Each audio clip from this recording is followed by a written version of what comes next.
Estos 5 asturianos fueron víctimas del horror nazi en el campo de concentración de Mauthausen. 2 de ellos perdieron la vida allí.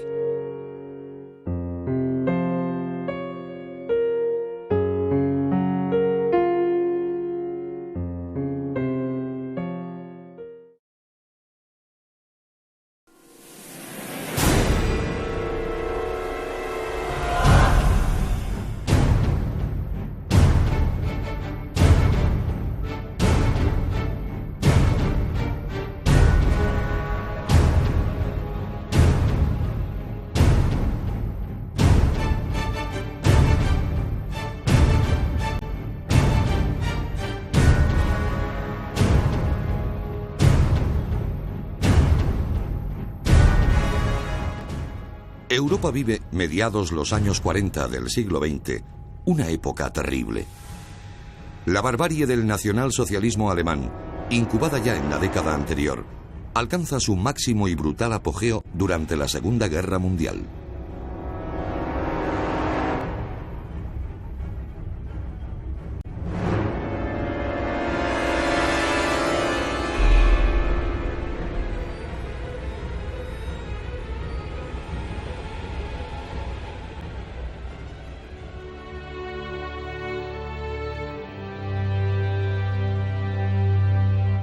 Ya habían puesto un número en el pecho, a fuego, para meter un muerto y un vivo al horno. Entonces él cogió mucho miedo a morir quemado y echó campo a través, por la explanada del campo, y allí tiraron una ráfaga de ametralladora que cogió por aquí, pero no cogió ningún órgano vital que lo matara.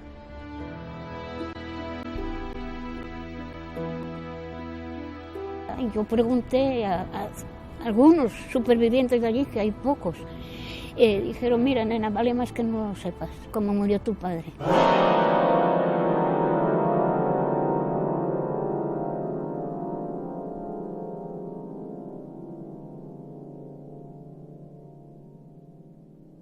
El nazismo es en gran parte una reacción frente al peligro bolchevique. Es también una reacción frente a la modernidad. Es decir, porque los nazis no solamente odian a los socialistas, a los bolcheviques, a los revolucionarios, odian también el liberalismo, ¿no? ¿Por qué? Porque el liberalismo ha destruido los marcos de la vieja comunidad, ¿no?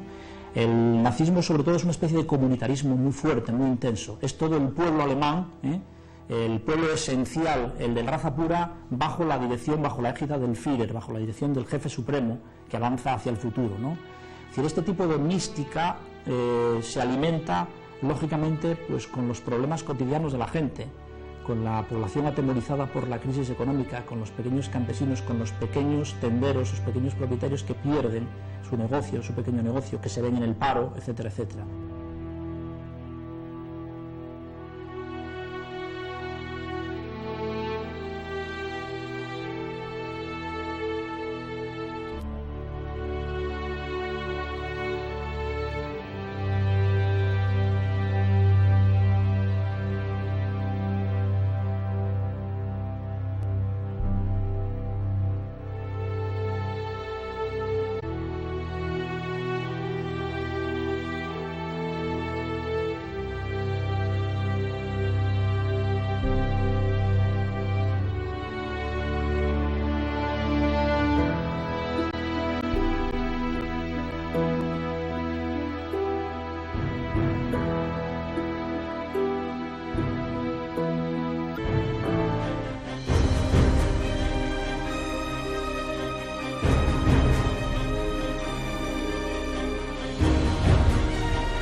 En ese contexto de conflicto global, unos 10.000 españoles sufren la represión de los campos de concentración nazis.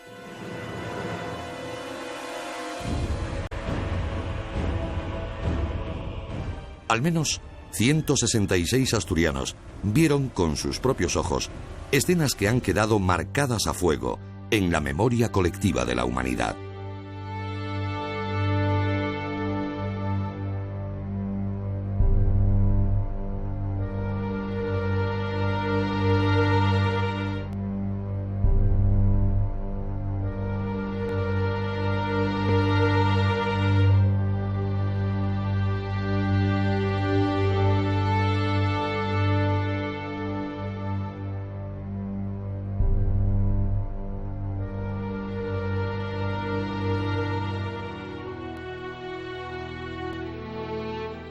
Sección de Homicidios rescata, en este capítulo especial, el testimonio de uno de los supervivientes, Manuel Cortés, fallecido en 2003. Junto a él, las familias de otros asturianos que estuvieron presos en Mauthausen homenajean a aquellos hombres que, en su huida del horror de la guerra civil y de la dictadura franquista, cayeron en las redes del nazismo.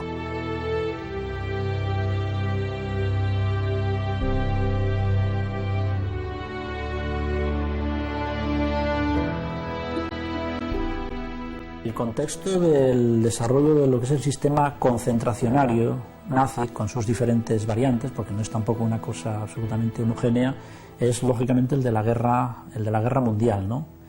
Pero también es verdad que los campos de concentración surgen prácticamente desde el mismo ascenso al poder de Hitler, ¿no? Desde 1933. No son campos de exterminio, ¿no? Como Auschwitz, como otros que ya son propios de la época de la guerra, ¿no? Y que la violencia absolutamente desatada e incontrolada prácticamente que tiene lugar en este momento es de alguna manera la prolongación y la acentuación de tendencias anteriores, ¿no? Hay que recordar primero cómo salí del campo de españoles que vivíamos en Angulema. Era un campo de refugiados españoles que salimos de España cuando la guerra civil. Allí estaba yo con mis padres y hermanos y el 20 de agosto de 1940 vino los soldados de la SS, cercaron el campo y nos llevaron a la estación. Allí había un tren con vagones de 40 personas y 8 caballos, que era como se llamaban, y nos metieron dentro y nos llevaron a Mauthausen. A todos y cada uno de los familiares de quienes sufrieron en Mauthausen les llega el momento de enfrentarse a la realidad. Un viaje a Austria que supone un desafío a los demonios del pasado.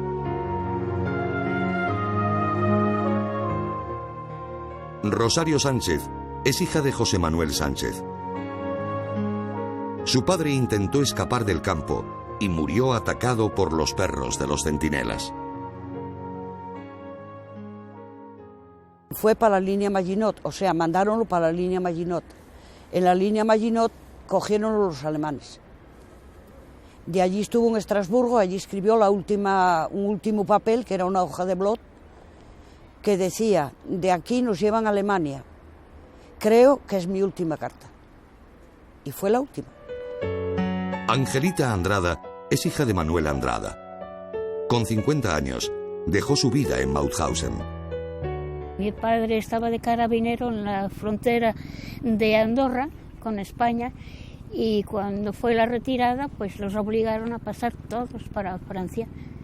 Allí entraron en unos campos de refugiados que llamaban al Vernet d'Ariesa, y de ahí ya cuando los enrolaron en compañías de trabajo, los llevaron para arriba, para Alsacia.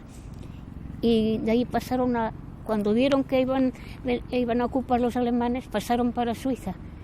Y en Suiza dejaron entrar los camiones, y dijeron que los llevaban para Francia, y los llevaron para Mauthausen. Nardo Villaboy, fotógrafo avilesino, es autor del libro Sobrevivir al infierno. En él cuenta el viaje hacia el horror con Galo Ramos, un avilesino que sobrevivió hasta que el campo fue liberado el 5 de mayo de 1945 por las fuerzas norteamericanas. La idea del libro surge en una ocasión, yo siempre que venía Luis del Olmo a Asturias como fotógrafo, siempre le hacía todos los reportajes, bien lo de los rallies, bien, todo lo que hacía Luis del Olmo a Asturias yo lo cubría. Y en una ocasión pues estaba este hombre entrevistando a Luis del Olmo, entrevistando a Galo Ramos. Y después de que lo entrevistó, pues Galo no quiso ir en el coche que le ponían y quiso ir en mi coche. Y me dijo: mira, Nardo, yo tengo todas mis memorias y quería que viera la luz, ¿no? Entonces yo de aquella me acuerdo que yo estaba haciendo un libro en Estados Unidos, el de Avilés, San Agustín de la Florida, y iba a ir 15 días para allá o 20, y dice, pero cuando vuelvo, ¿vienes conmigo a Mauthausen? Yo creo que no pasaron 2 segundos. Me dijo, sí. Allí llegamos el día 24 de agosto de 1940.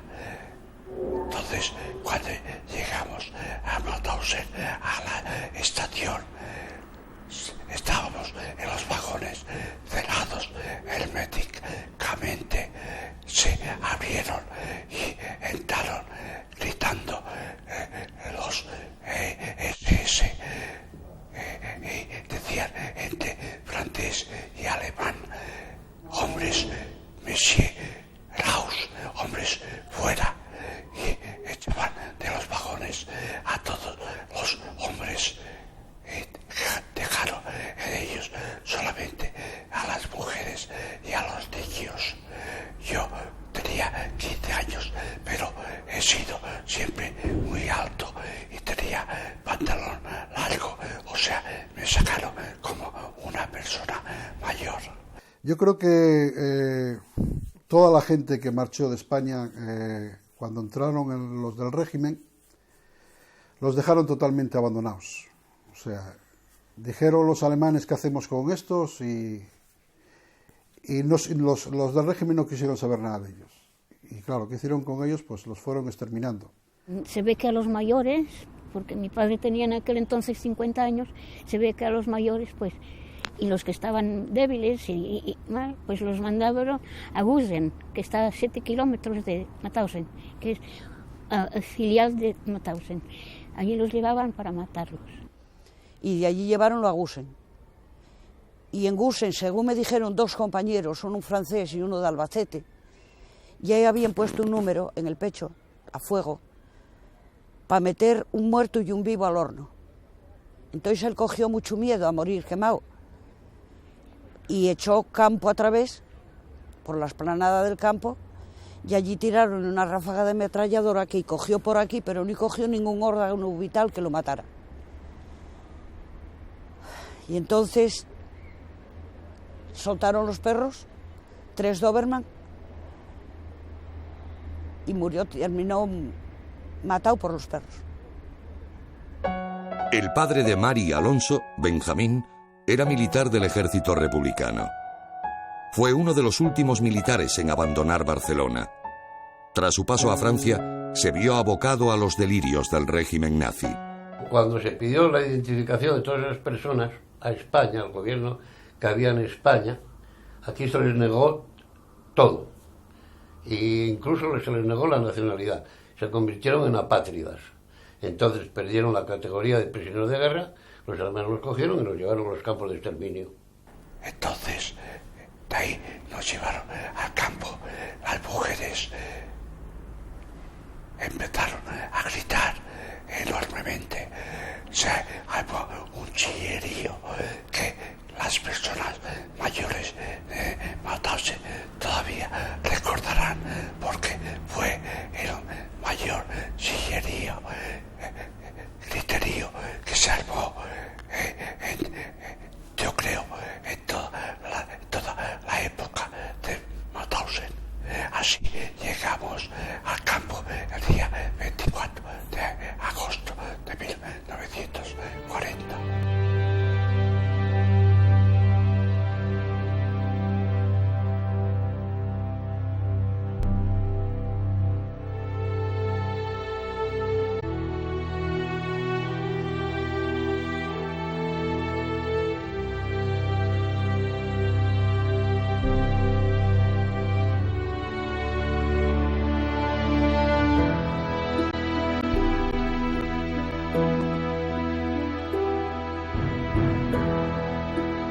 Antes de los campos de concentración masivos y los campos de exterminio está pues la eutanasia obligada a determinados sectores, ¿no? La eliminación de los débiles mentales, en fin, son toda una serie de fenómenos, la violencia extrema que tiene desde el principio el régimen nazi, ¿no? Es decir, hay que entender el contexto concreto de la guerra donde son posibles cosas que hasta entonces solamente quizás los doctrinarios nazis habían soñado pero no podían ejecutar. Es decir, la guerra lo que abre es un contexto de posibilidades nuevas y superiores, quiero decir, más amplias, más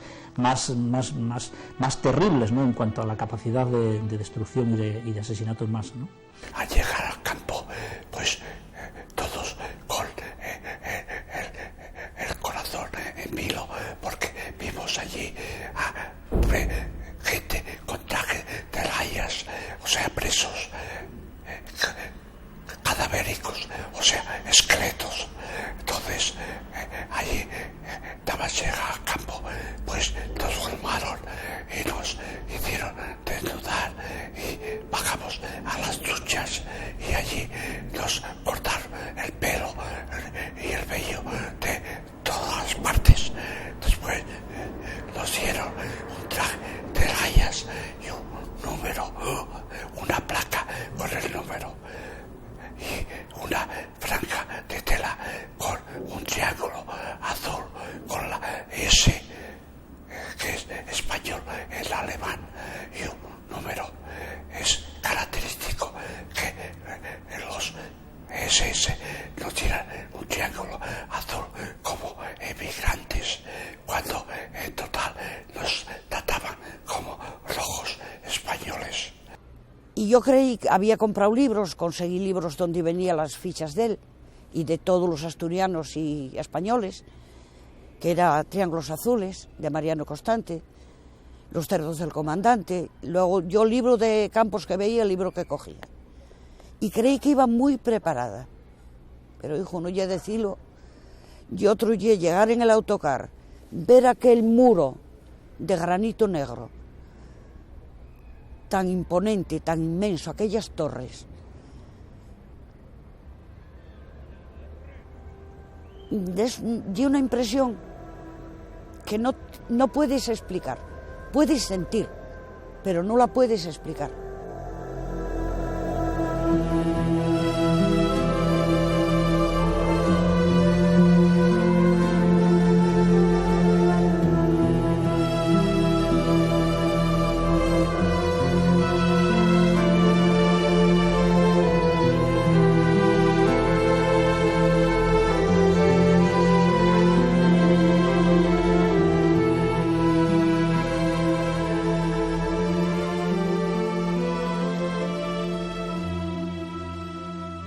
Llegamos a la puerta y entonces había un italiano, tuvimos la suerte de que había un italiano y bueno, nos entendía bastante bien.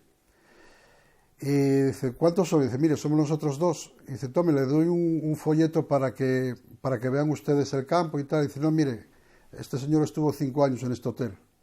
Inmediatamente aquel paisano le cambió el semblante, le cambió la voz. No, hombre, no tienen ustedes que pagar, por Dios, no tienen que pagar ustedes nada. Pueden esperar aquí un momento. Efectivamente, esperamos un momento y a los 5 minutos apareció un señor que era el director de aquello, unas relaciones públicas, bueno, aparecieron 3 o 4 personas, saludándolo, bueno, dándolo toda la clase de facilidades. Yo lo que sé que a la media hora de estar en el campo sabía toda la gente que estaba en el campo que ahí estaba un expresidiario de Matausí. Ahí está Galo Ramos. El viaje emprendido desde Piedras Blancas le ha transformado progresivamente. Los recuerdos que ha arrinconado durante décadas se están apoderando de él. Retazos de otra vida que desea no haber vivido. Reminiscencias de más de 4 años en el infierno.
Al menos 166 asturianos sufrieron la sinrazón del nazismo entre 1940 y 1945. Fue en campos de concentración como el de Mauthausen, Austria.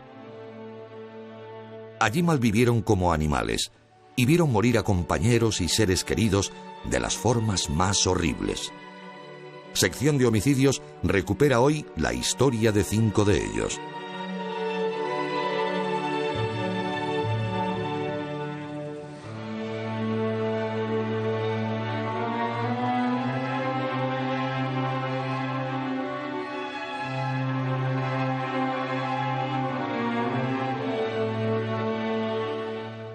Bueno, fue una impresión terrible. Es que no sé ni definirla, porque pasamos por todos los sitios, por donde comían, por donde dormían, por las cámaras de gas. Pues sentí que no sé, parecía que estaba como dormida, que no sentía ni padecía ni nada.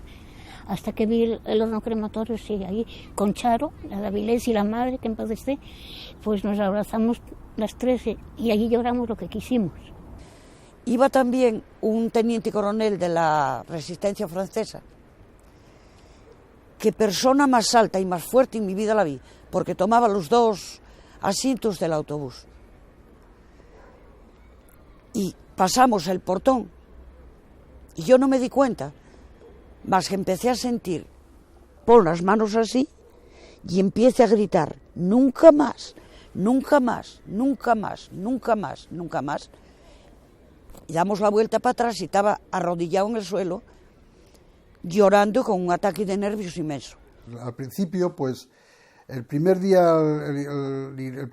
y al día siguiente, hasta la mitad del segundo día, el hombre hablaba, pero cuando estábamos a 100 o 100 y pico kilómetros de Mauthausen, o sea, el hombre cayó. O sea, cayó. No habló, y yo tampoco le pregunté nada, respetando, cayó, no dijo absolutamente nada. Y según llegamos a Mauthausen, hay una fábrica que está ahí al lado, y las primeras frases que me dijo, dice, mira, aquí en esta fábrica trabajé yo y estos cabrones me tuvieron aquí 5 años sin cobrar un duro y sin darme de comer siquiera. Eso fue lo primero que soltó él, nada más llegar a Mauthausen. Lleváronos a donde tenían donde era el crematorio.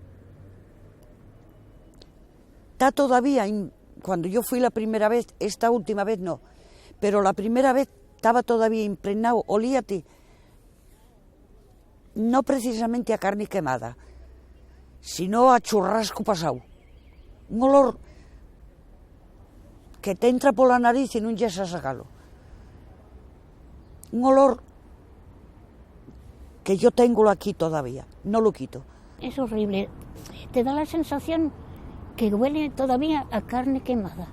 Cuando entras allí, no sé, la primera vez que fui, estaba Galo, el de Avilés, superviviente, que hace poco que falleció, se abrazó a la pared del campo y empezó a llorar, y a mí eso me emocionó muchísimo.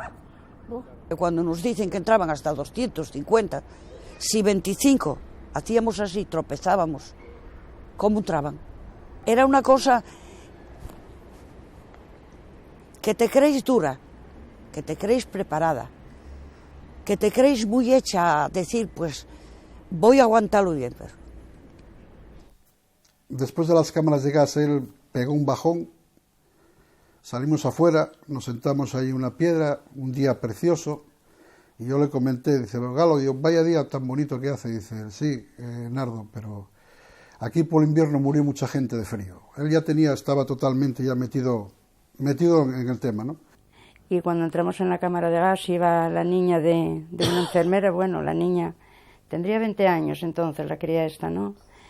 Y nada más entrar allí empezó a gritar, que salió corriendo, entonces yo salí detrás de ella a protegerla, porque vi el susto que tenía aquella cría y me impresionó todo.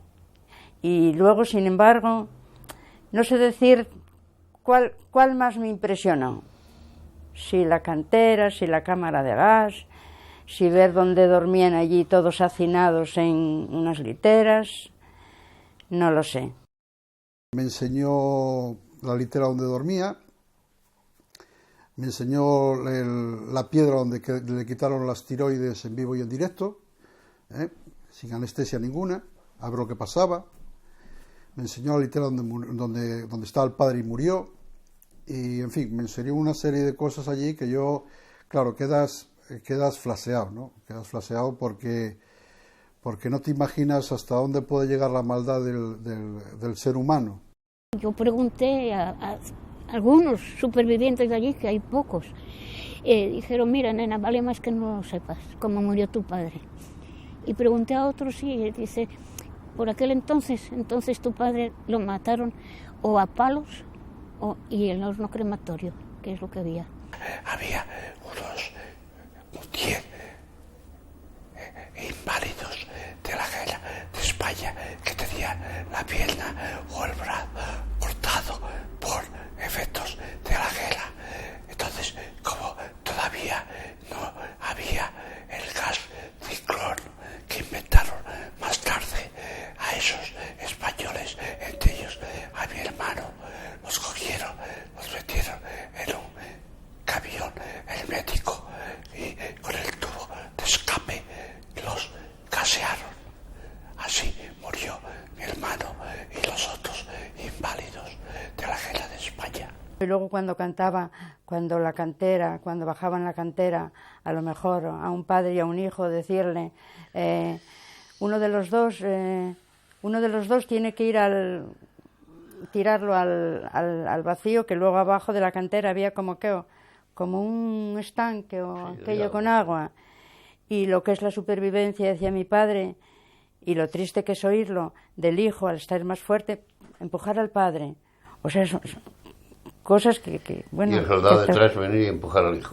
Son 186 escalones. Yo no los he podido subir ni bajar, ni quiero, porque debajo de cada piedra hay restos humanos. Para bajar a donde están las cámaras de gas, pues tienes que bajar unas escaleras de piedra bastante altas, por una puerta bastante estrecha. Y él estaba sacando la ropa de los que metieran en las cámaras de gas. Y en un momento determinado que salió con ropa, pues había un grupo de soldados alemanes con un grupo de mujeres. Entre ellas había un crío que lloraba muchísimo. Y un teniente alemán dice que cogió y dijo, o lo haces callar o lo mato. Claro, él no se atrevió a salir por miedo a que tocara a él. Entonces quedó agachado en el fondo de las escaleras. Y como el chiquillo nunca hallaba porque era pequeñín, cogiólo por las piernas y estrelló la cabeza contra la pared. Y en el sitio donde estrelló la cabeza del chiquillo, este mismo catalán hizo en la piedra, que llega granito allí deshilado es granito amarillo, hizo como una corona, con un clavo, con un hierro, como una corona para que quedara marcado el sitio donde había matado a ese chiquillo. Claro, contábatelo y lloraba. Porque él, durante el tiempo que estuvo en el campo, matar, solo había dos. Uno que lo ahorcaron, porque no sé qué habría hecho, no era español. Y sí, un muchacho español que ellos conocían, que se desesperó y se agarró a la alambrada. Se agarró a la alambrada, está electrificada y ahí se quedó. Vio dar palos, vio muchos muertos. Y palos recibió él muchos también, palos dieron, pero... Quemar muchos cadáveres. Pero claro, decir estos están gaseados, él nunca lo pudo decir. Porque nunca presenció... Él siempre pensó que cuando iban a la cámara de gas, que es que la gente ya iba muerta. Ahora eso, cuando iban a los hornos, marchar por la mañana a trabajar y pues quedar eso, 8, 10, 15 muertos en el barracón. Supone que en los demás barracones pues pasaba igual, ¿no? A mi hermano mayor y mi hermano Jacinto, el mediano, junto con mi padre, los cogieron y a otros españoles se los llevaron al campo de Gusen, que está a 7 kilómetros de Mauthausen. El campo de Gusen es una filial del campo de Mauthausen, pero mucho peor que Mauthausen. Es un campo, era un campo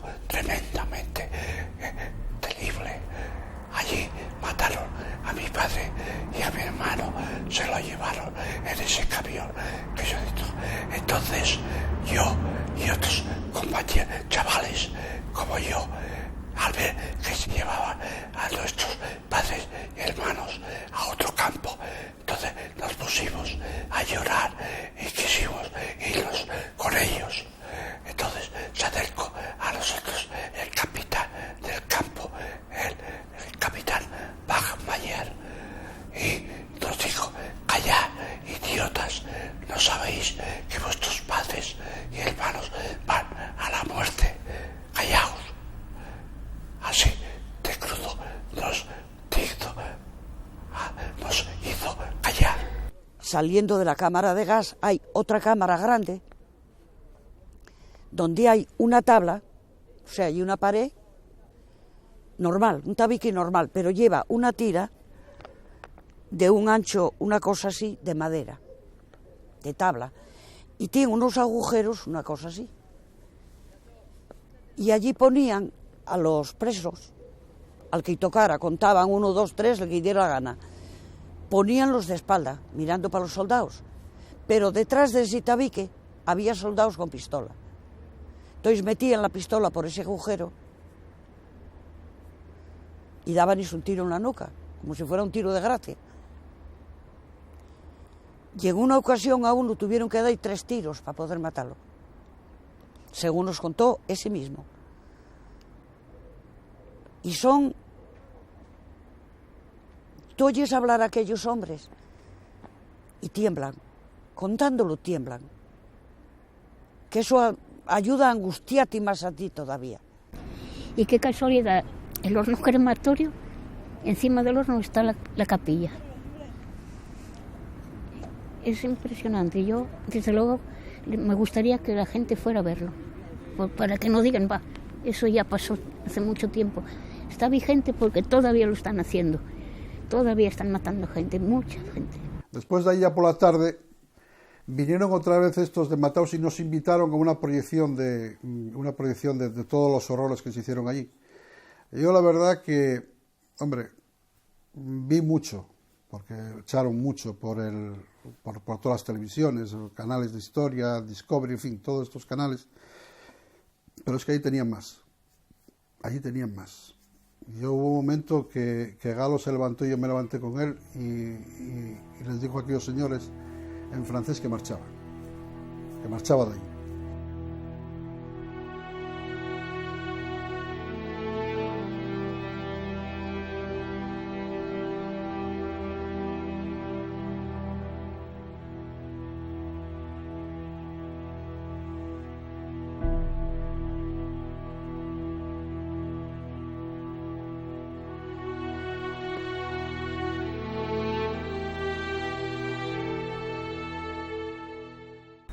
De las imágenes más crueles que había en Mauthausen era cuando tiraban a la gente desde arriba de la cantera abajo, los tiraban, y después cuando se cogían a las alambradas eléctricas era bueno, aparte de que diariamente subían las parihuelas de los muertos con las cabezas abiertas, o sea, eso era a diario.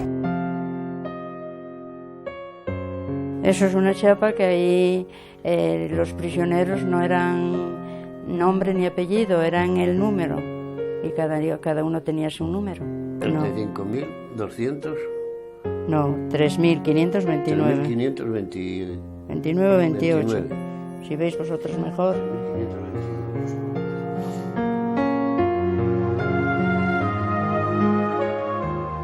Después de toda una vida, los hijos de quienes murieron allí son incapaces de asimilar lo que sucedió. El Auschwitz y Birkenau era un campo para mayores y Birkenau que eran para los niños, que no iban directamente los niños, estaba el doctor donde mataron todos los niños, que iban los pequeños directamente. Lo que pasó con mi padre tenía 15 años. Mi padre 15 años, porque lo que pasa a mi padre, como era una persona de una estatura que pasaba de un límite, entró en campo de concentración, porque no tenía la edad, tenía que volver con su hermano, con Ángel, a España, bueno, a Anguleme.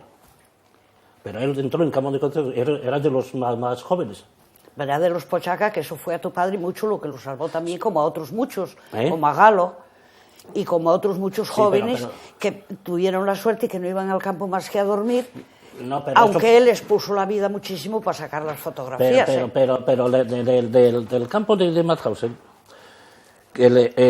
mi padre, cuando salieron ellos allá a trabajar en Pochaca, el pueblo, en el campo, no fue el primer año. Cuando llegaron, ellos primero estuvieron en el campo de Mauthausen, trabajando en el campo de Mauthausen. Ya lo sé. Luego los alemanes los sacaron de allí, porque mi padre también estuvo en la cantera, y Galo también estuvo en la cantera. Que ya lo sé, pero refiero yo, que a tu padre lo que lo salvó era la fortaleza que tenía. Igual a tu padre que a Galo, que a tu tío, que a muchísimos jóvenes. La fortaleza que tenían, el poder salir. Tuvieron la suerte. El poder salir y no ir al campo más que puramente a dormir, que los palos eran menos. Claro, pero también, los mismos barracones dormían ellos los mismos. El campo era el mismo campo. Si cuando querías ir al servicio, los mismos palos recibían. A eso me refiero yo, que ¿entiendes? Los mismos palos. Que eran menos horas. Por la mañana, que, por ejemplo, a las 6 de la mañana ya tenían que estar allá, sea como sea el tiempo, tenían que estar allá en el patio. Y tenían que empezar a trabajar. Era igual para todos. Lo que pasa es que eran jóvenes. Es el mismo sistema, únicamente que más suave, pero iban a trabajar en el campo. Eso era lo que yo quería decir. ¿Entiendes? Iban al campo. Eso era lo que yo te quería decir. Cuando sacaron las fotos, las famosas fotos, que dejaron las fotos allá en la granja. Que hubo personas que me negaron que tu padre y tu tío habían sido de las que llevaban fotos, ¿eh?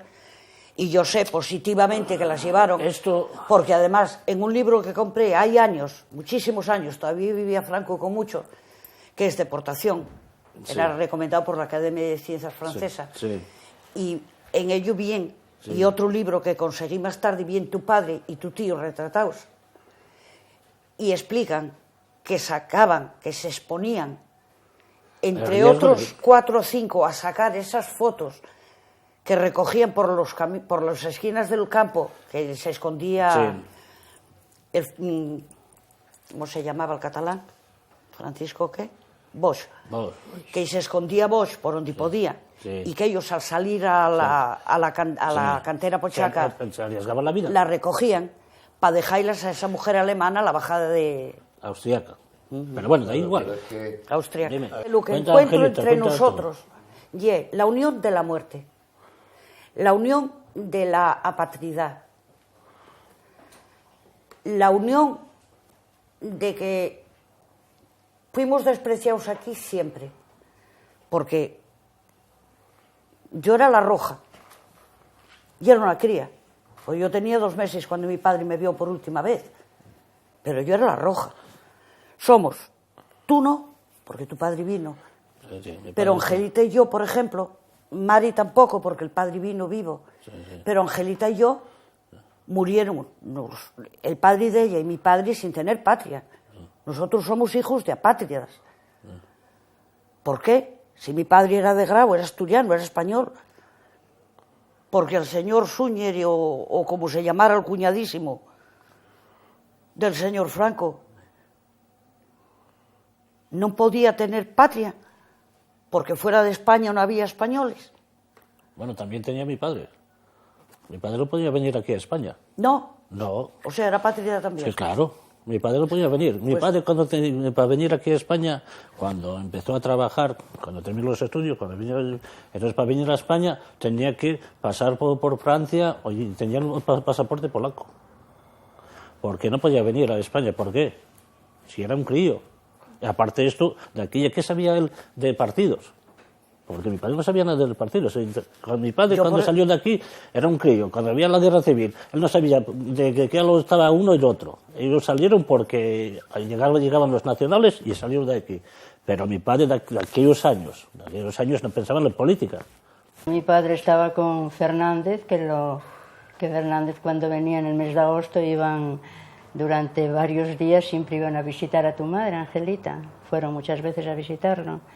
Y cuando quiso venir para España, los compañeros le decían que no viniese porque muchos de los que venían, pues que los metían en la cárcel, que tal.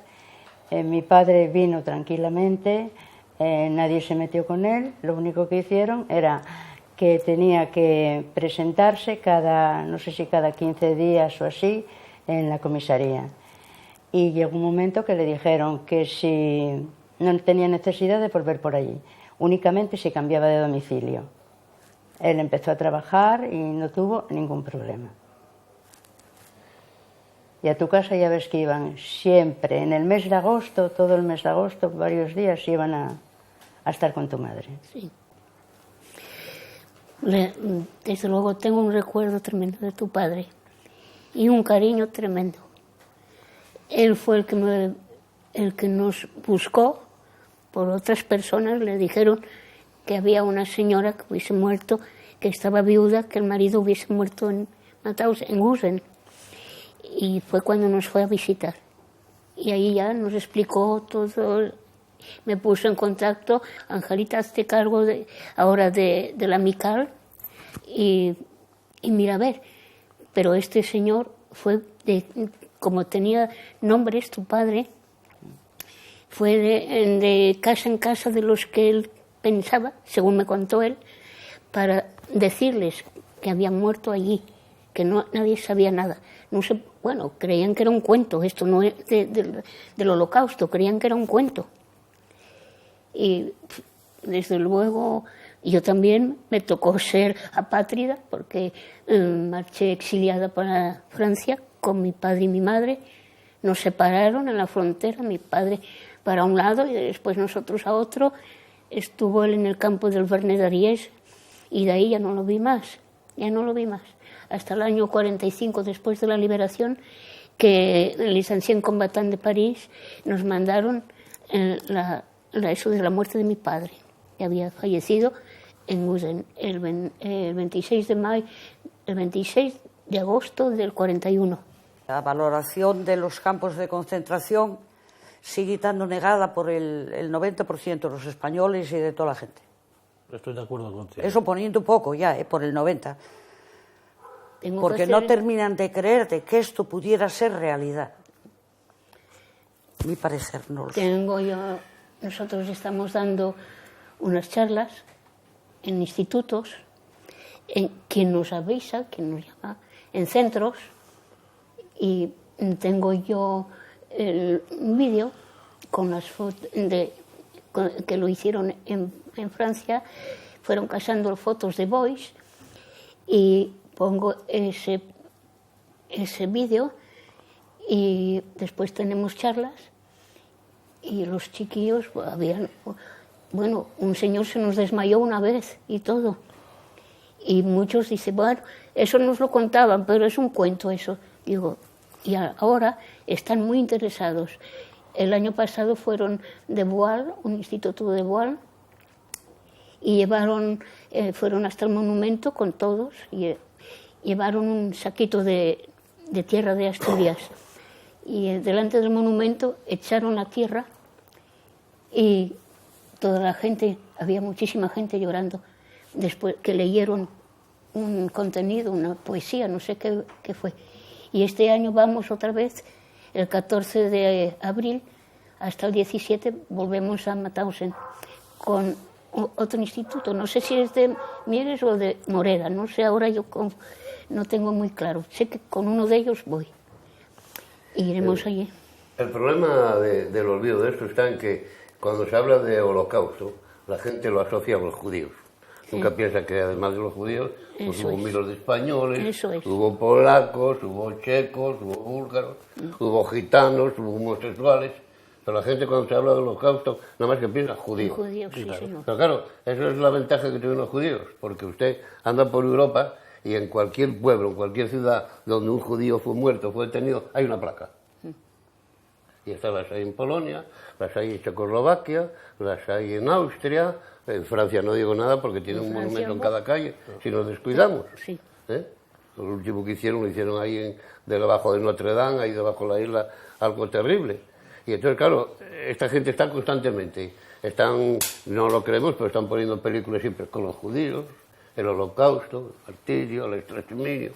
Y claro, la gente cuando habla uno del holocausto dice, claro, los judíos. Sí. Con muchos El resto millones. somos desconocidos. Y el dinero también hace.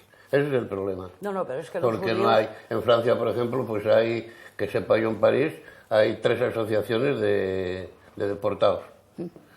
Desgraciadamente, en vez de estar todos en una, están 3 por motivos políticos.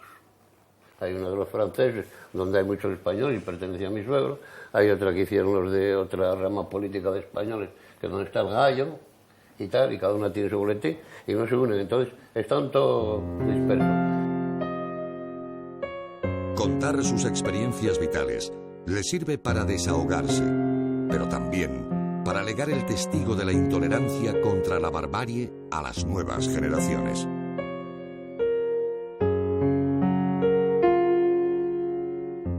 Nunca más, nunca más, nunca más, nunca más, nunca más.